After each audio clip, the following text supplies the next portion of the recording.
Welcome to my new channel of bourbon and spirits reviews. Today we'll be reviewing this bourbon of Emerald Lee. This is what the front of the bottle looks like. There's a nice little close-up. And this is what the back of the bourbon looks like. This is what we consider to be an allocated bourbon.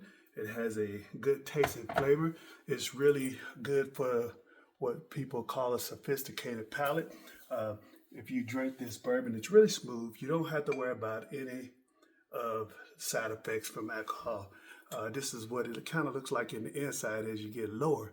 So what we'll do is we'll pour us just a little bit of this so that we can kind of see what this looks like in a sniffer glass. So just enough to kind of get it, and we'll swirl it around and we'll get the notes. This bourbon is really good. It's got the notes. You can smell the oak.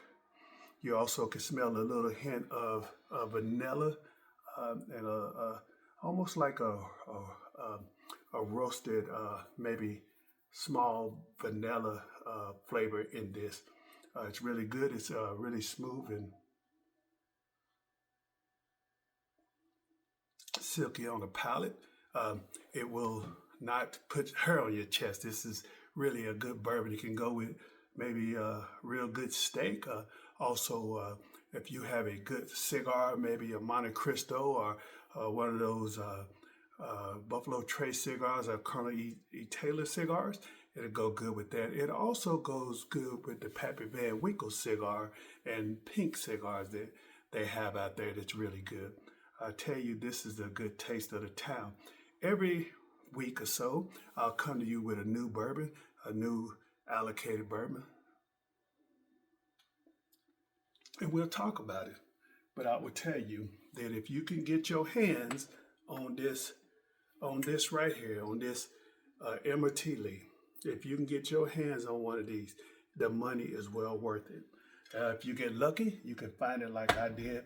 The price was so low, I brought more than one of them, and that's the reason why I have where I can show you the front and the back at the same time. That price was so good that I went and got it. Like I said, this is a hard bourbon to find. It's allocated. The taste is good. It's a sweet, nice smell, but it's not a sweet taste.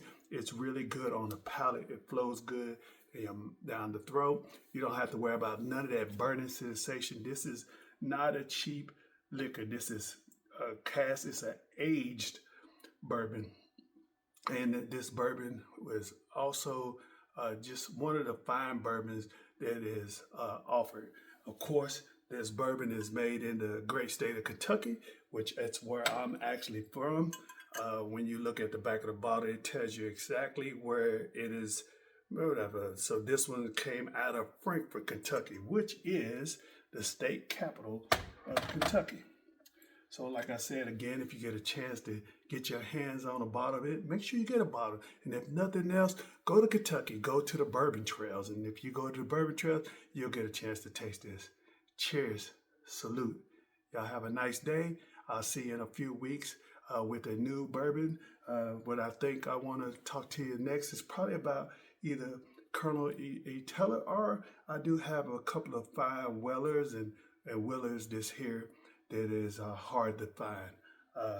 We may want to talk about some of us. I'll give you a few choices you can think about. We can talk about Stags if you like. We can talk about the Colonel Taylor's Rye. Also have the Colonel Taylor Small Batch. And we also have Rock Hill Farms and this kind of stuff too. And I'm pretty much every well as you can think about. So think about what you want to see.